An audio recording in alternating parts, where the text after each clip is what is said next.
Once upon a time, in a tranquil village nestled amidst ancient mountains, there lived an industrious potmaker named Wei. But fate had dealt him a cruel blow. All of his life, Wei had been molding pots of all shapes and sizes, for the wealthy merchants, barren serfs, the city nobility and miserly wayfarers. But during that one season when orders surged for the Diwali festival, misfortune struck. The heavy monsoon rains lashed the land and it culminated in the destruction of Wei's large thatched hut, the storehouse for his precious clay reserves. The flooding waters of the downpour washed it all away into the nearby river, leaving Wei devastated, robbed of both means and spirit. The loss was irreplaceable, plunging Wei into a pit of despair. No longer did the zeal for his craft drive him, instead, a pervasive gloom settled over his days. Secluded within his dwelling, buried under layers of blankets, Wei found solace in nothing but the suffocating grasp of depression. He had no inclination to even attempt to work because he knew that all nature wouldn't grant him fortune. He would spend days at a time bottled up in his hut in the warmth of a feather quilt. Days passed into weeks and family members and vendors alike would approach him to inquire about his work. He would give them vague reassurances and promptly dismiss them. Even his best friend, Chio, couldn't get through the blanket of apathy he had wrapped himself in. Eventually, Wei confessed to his friend that his mind was occupied by a terrible feeling that nothing mattered to him anymore. That even if he tried to recuperate the loss from his business, he would feel indifferent. The heavy cloud of sorrow and despair hung over him with an unrelenting obstinance. He felt that, at its very core, life was futile and meaningless. Chio understood Wei's misgivings and urged him to visit the monastery beyond the hills and seek out the abbot, a Zen master named Kyoto.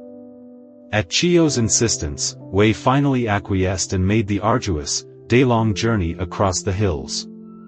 There he came to the base of a temple and under a tree, he spotted the lonesome figure of a man sitting cross-legged, hands on his knees, deep in meditation. He knew at once he had found Master Kyoto. With trepidation he approached and the master, sensing his presence, asked him, "What do you seek, child?" Wei began to lament his misfortune.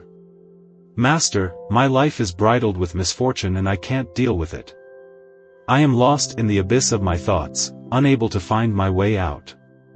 Day after day, I am stricken with a deep sadness, one that tells me that nothing is of any use. I am paralyzed and want to be rid of it so that I can get back to my pottery." The Zen master, understanding Wei's predicament, smiled and spoke softly, "Not far from here is a bamboo grove, but amongst the verdant expanse stands a solitary bamboo tree, quite like yourself, towering over its companions, its slender frame reaching for the heavens. This bamboo tree is unlike any other, its roots run deep into the fertile soil, anchoring it with steadfast determination. Time had sculpted its trunk, carving resilience and adaptability with every passing year. Throughout the seasons, it endured the scorching heat of summer and the biting chill of winter, yet it remained unwavering, standing tall and resolute. One fateful day, STRM swept through the valley, unleashing its fury upon the grove, a STRM you are quite familiar with. The STRM caused the winds to howl, and rain poured from the sky in torrents. The bamboo grove trembled, swaying violently in the tempest's grasp, but none as much as the towering bamboo. For hours, the STRM raged on, testing the bamboo's endurance. Yet, despite the ferocity of the gale, the bamboo did not resist or fight against the wind's fury. As the STRM subsided and the morning sun cast its golden rays upon the valley, the bamboo grove stood in silence. A serene calmness enveloped the land. Amidst this tranquility, the bamboo tree remained unbroken, its branches reaching towards the heavens once more. Witnessing the bamboo's resilience, the monks gathered around the grove, marveling at its grace. There is dignity in facing turbulence with equal parts resolve and indifference, and this I imagine is why you're here. We try very hard to control nature, and when we are unable to contain or predict it, we fall into despair. Like man's futile attempts to control nature, we often try to control circumstances or emotions in life. Buddha says that, as the softest clay hardens if not handled, so the mind hardens with too much pressure. Remain supple and flexible. When you release the need for strict control and instead embrace flexibility, you can navigate life's challenges more gracefully. The bamboo tree stands as a testament to the understanding that you don't always have control over external events. Despite our best efforts to contain it, nature can be unpredictable. Accepting this lack of control will allow you to respond to adversity with resilience rather than frustration. Remember that the bamboo that bends is stronger than the oak that resists. Be flexible in your thoughts and actions. The only reason you feel troubled by external events is because you can't curb your own ego. We think too highly of ourselves and expect much favor from nature when it can promise us nothing. You must learn to suffer with dignity, and to embrace challenges without losing composure if you wish to seek true happiness. In times when you seek indemnity against nature, look to what it has given you and not what it has taken.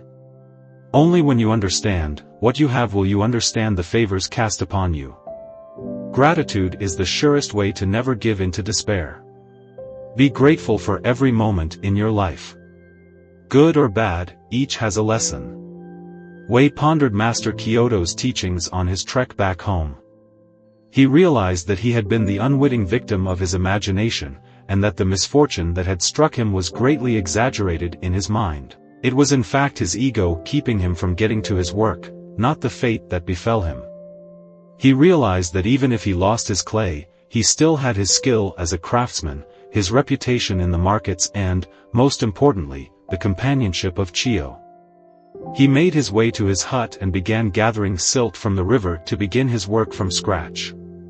Nature had not taken that away from him, at least.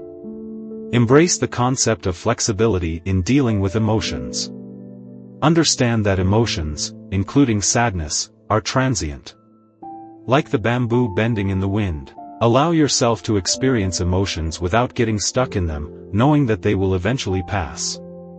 Recognize and accept feelings of sadness without judgment, observe them as a spectator might as they rise and fall like the ebbs of a tide.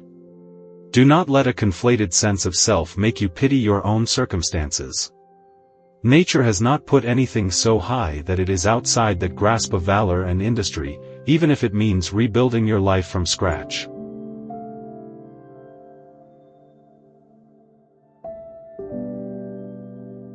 This is Courage to Act Motivation Stories.